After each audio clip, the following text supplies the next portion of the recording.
and essentially is a slight victory for researchers able to get information that should be part of the public domain already.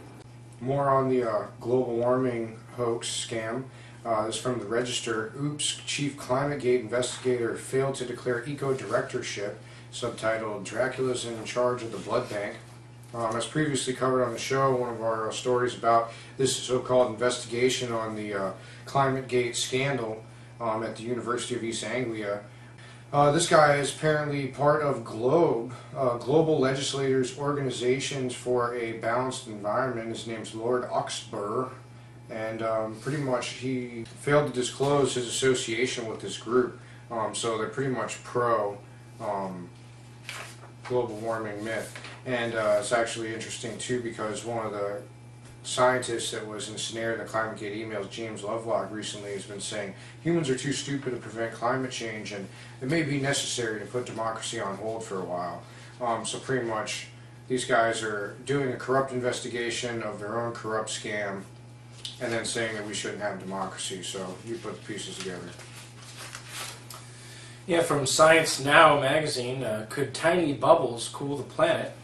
Russell Seitz, who's speaking from an international meeting on geoengineering research, says just that. He says they need to basically brighten the water of the ocean by creating all these bubbles which will reflect sunlight and stop global warming.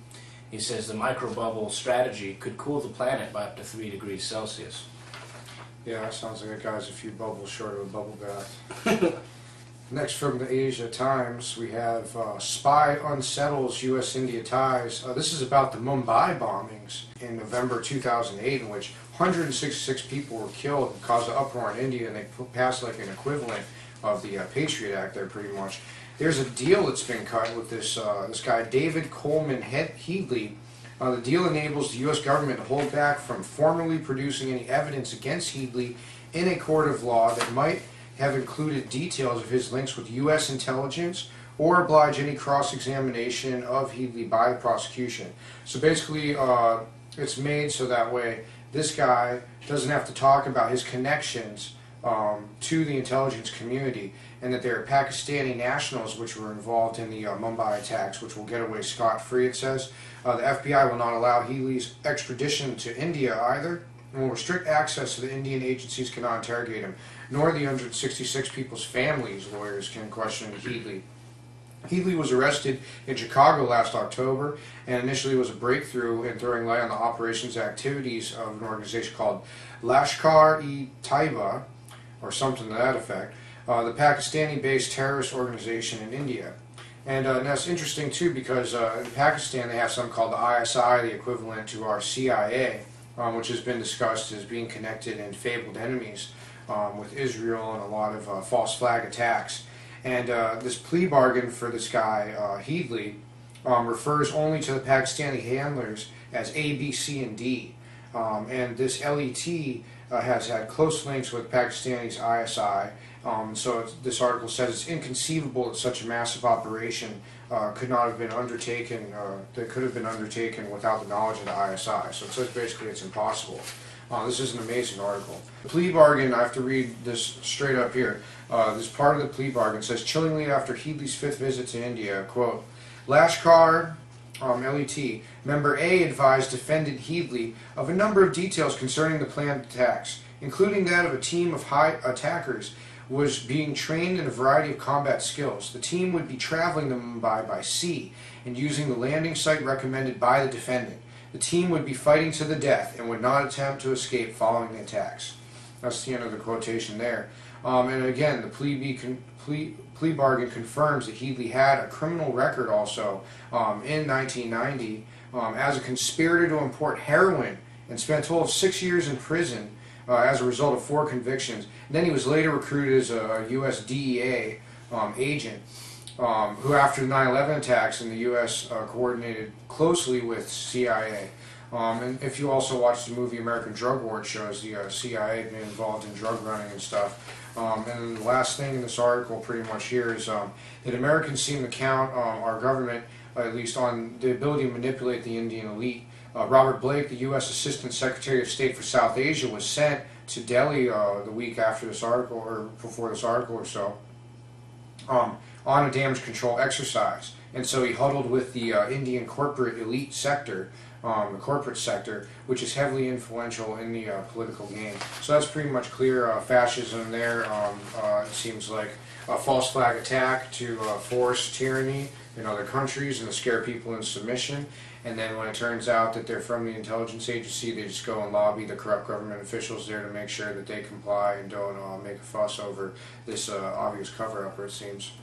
With more spy news coming from The Guardian, UK blocking Mossad return to London, Britain has refused to allow Israel's Mossad Secret Service to send a representative back to the country's London embassy following the row over the killing of a Hamas operative by agents using forged UK passports. An investigation by the Serious Organized Crime Agency showed that Mossad was behind the passport theft.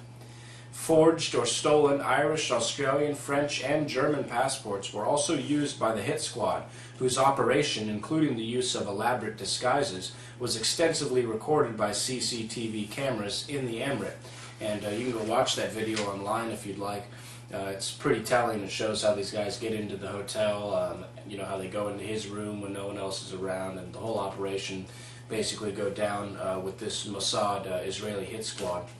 Next, from the Times of India, counting 1 billion, India begins new census. This census, which is using 2.5 million census workers, that's massive, is including biometric data and the data that they're seeking from their citizenry. And this will result in a 16-digit ID number being issued to all the people. So that's a pretty massive thing that's going on right now. You could bet that our country probably would like to have biometrics, but they know they can't really push for it because it would be unpopular. Over in the United Kingdom, from the Mail Online, pupils suffer panic attack after school stages fake shooting of RE teacher in playground. Children were left crying and traumatized after a school role play in which one of their teachers was apparently shot dead in the playground. All the children are aged 10 to 13, mind you. The stunt was part of a science lesson designed to teach children how evidence is collected in criminal investigations. They were not told it was fake until 10 minutes after the event. Essentially, the way they did it is they brought all of these pupils into a hall, and then like it was some type of a school assembly meeting, and then 5 minutes later the fire alarm went off and all the children lined up in the playground. There, 3 teachers, one brandishing what looked like a gun, were seen running across the school field before shots were heard. Then teacher Richard Kent fell to the ground and played dead. The children were then ushered back to their classrooms as other teachers pretended to tend to Mr. Kent. It was 10 minutes before it was revealed the scene was fake. One of the girls had a panic attack, and they're doing all these crazy operations at schools, you know, training these kids and essentially acclimating them to all this type of activity going on. And it even mentions that earlier this month, a group of primary school children burst into tears when their teacher told them they would be taken away from their families during a bizarre Holocaust reenactment. The 11-year-olds at St. Hilary's School in East Kilbridge, Lancashire, were warned that they could end up in an orphanage to give them insight into the horrors faced by Jewish children during World War II. And they've done things like this as well here in this country. Different school districts have been caught doing it, sending in police and using fake blood and doing all kinds of weird, you know, drills, they call them, basically acclimating the children to this type of trauma. And there's too, for them to make observations and figure out how to tweak and see how people react to this type of traumatic activity. So really disgusting and you know, outright crazy. Really, you should go read the article. Our next article, militants dead after Pakistani air raid kills 70 civilians. 23 Taliban militants are claimed to be dead, 50 plus injured in air raids. And this pretty much is jet fighters. Pakistani jet fighters bombarded a cluster of 6 houses, and when people gathered to pull the dead and injured from the rubble, they were targeted once again. And this is a source was a government official. That's not the U.S. military says that the militants that died in the attack, but didn't confirm whether or not or deny there were civilian casualties. From France 24 International News, Ahmadinejad urges ban to probe 9/11 attacks. doesn't sound quite the way that it actually means. Iran's president, Mahmoud Ahmadinejad, has written to UN chief Ban Ki-moon asking him to launch an investigation into the September 11, 2001 attacks in the United States. He says the minimum expectation from Your Excellency is to set up an independent and trusted fact-finding group to comprehensively investigate the real factors behind September 11th. Next, from the New York Times, Iraq video brings notice to a website. Yeah, like nobody checked out WikiLeaks before. I doubt the New York Times has an inclination to cover most of their stuff, but this apparently seems to have broken the surface. U.S. military says it can't find the copy of this horrifying video. You can watch it yourself online. We're going to show like an excerpt from it. Pretty much there's another example of the ruthlessness of the military over in the Middle East, and that we're kind of like not serving any good just purpose. Reuters issued FOIA requests for the copy of video of their reporter and a cameraman that got mowed down pretty much by I think it was an Apache helicopter, and they pretty much you can hear in the video sadistically these troops like vying to mow these people down, which basically was a small gathering of people in the street. And you actually will see it yourself. But basically this story says here, that's arguably what spy agencies do, high-tech investigative journalism. It's time that the media upgraded its capabilities along those lines. This one of the site's founders. The next article is from Press TV. U.S. deploys thousands of drones to Afghanistan. The U.S. is deploying thousands of drones in Afghanistan, raising suspicions as to whether the move is aimed at monitoring militants or targeting another foreign country. Brigadier General Glenn Walters said that the American military has sent a host of its 6,500 drones to the Middle East region. And we've already covered much of the atrocities committed by those drone aircraft. Speaking of atrocities, along that note, we have Dan Kovalik, a human and labor rights lawyer, wrote this: U.S. and Colombia cover up atrocities through mass graves.